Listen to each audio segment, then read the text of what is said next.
kehidupan seseorang di dunia ini dimulai dilahirkannya dari rahim ibunya.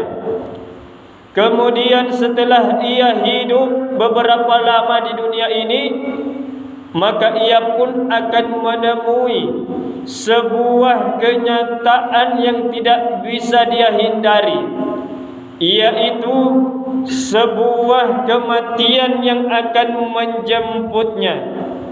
Sebagaimana Allah Subhanahu wa taala berfirman, likulli ummatin ajal fa idza jaa ajalahum la yastakhiruna as-sa'ata wa la yastaqdimun. Tiap-tiap umat mempunyai ajal. Apabila telah datang ajal mereka, maka mereka tidak dapat mengundurkannya barang sesaat pun, dan tidak pula bisa memajukannya.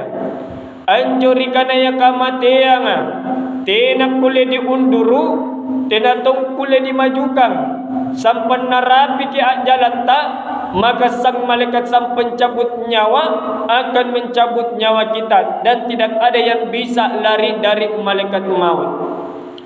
Ayat yang saya bacakan tadi merupakan ayat yang agung.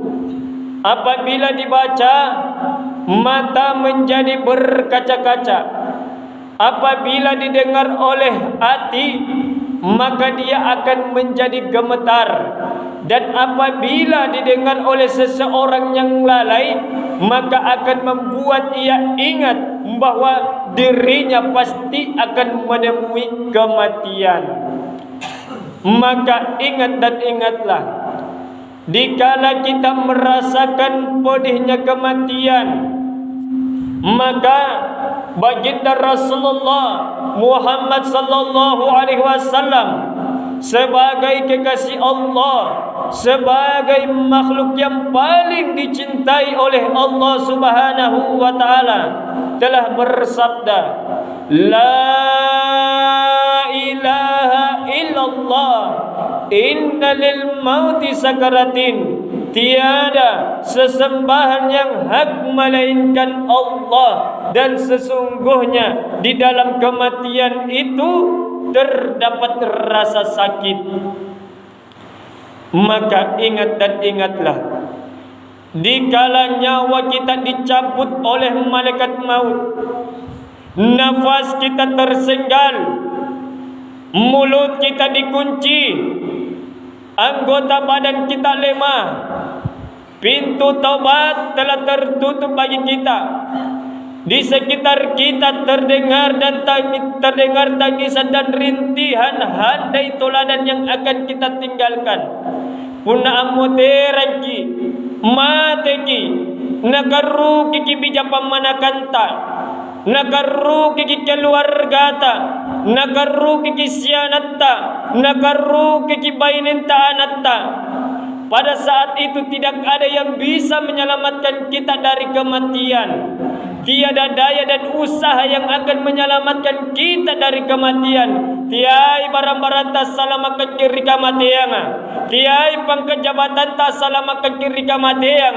Allah Subhanahu wa taala berfirman, wa ja'at sakratul maut bil haqq zalika ma kunta minhu tahida.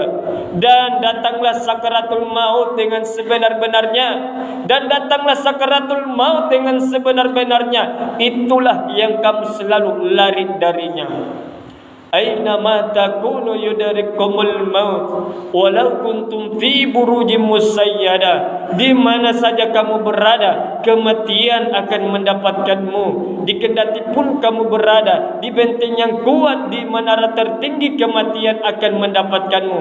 Mana acok peki rawangan tamparanga, acok peki ratena buluka, apa kita mingkasa-kasa katena yang akule ditembusuk pelor ka. Sang malaikat sang pencabut nyawa akan mencabut nyawamu, dan tidak ada yang bisa lari dari malaikat maut. Jamaah Jumat yang dimuliakan oleh Allah Subhanahu wa taala, cukuplah kematian sebagai nasihat.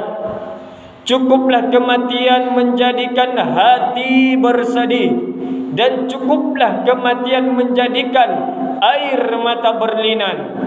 Perpisahan dengan saudara tercinta penghalang segala kenikmatan dan pemutus segala cita-cita. Marilah kita tanyakan pada diri kita, diriku tak nangri batang kalenta masing-masing, kapankah kita akan mati? Kapankah kita akan mati? Dan di mana kita akan mati? Dan bagaimana model kematian kita? Demi Allah, hanya Allah lah yang mengetahui jawabannya. Oleh karenanya, sepantasnya kita bersegera bertobat kepada Allah, memohon ampunan kepada Allah, bertobat kepada Allah.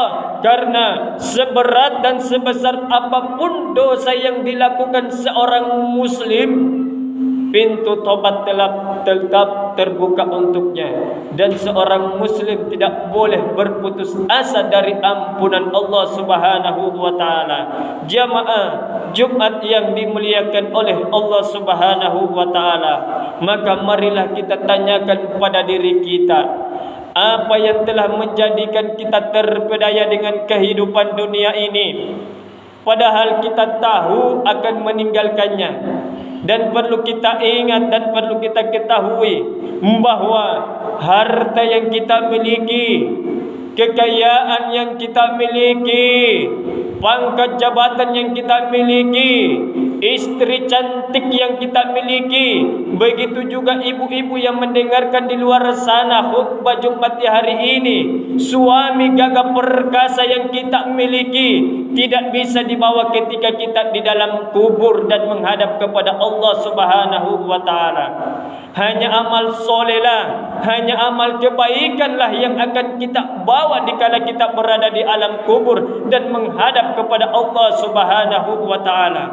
Yauma la yanfa'u malu wala banun illa man atallaha biqalbin salim. Hari di mana harta, kekayaan, keturunan, tahta jabatan dan kedudukan tidak berguna. Tidak berguna kecuali orang-orang yang menghadap kepada Allah dengan hati yang bersih. Siapakah yang dikatakan hati yang bersih? Itulah orang-orang yang bertakwa kepada Allah. Apa yang diperintahkan oleh Allah, dia kerjakan, dan apa yang dilarang oleh Allah, dia jauhi. Jamaah Jumat yang dimuliakan oleh Allah Subhanahu wa taala, marilah kita mencoba merenungi sisa-sisa umur kita, muhasabah pada diri kita masing-masing, introspeksi diriku tak nangiri batang kalenta masing-masing tentang masa muda kita, tentang masa tua kita.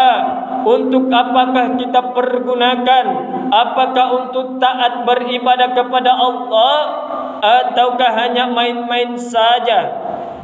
Tentang harta kita, dari manakah kita peroleh? Halalkah ia ataukah haram? Dan untuk apakah kita pergunakan? Untuk apakah kita belanjakan? Apakah untuk bersedekah, untuk melakukan kebaikan-kebaikan, atau malah sebaliknya kemaksiatan? Dan perlu kita ingat bahwa umur kita semakin kurang, kematian pasti akan menjemput kita. Dosa terus bertambah. Lakukanlah tobat sebelum ajal menjemput kita. Lakukanlah tobat sebelum ajal menjemput kita. Waktu yang telah berlalu tidak bisa kembali lagi.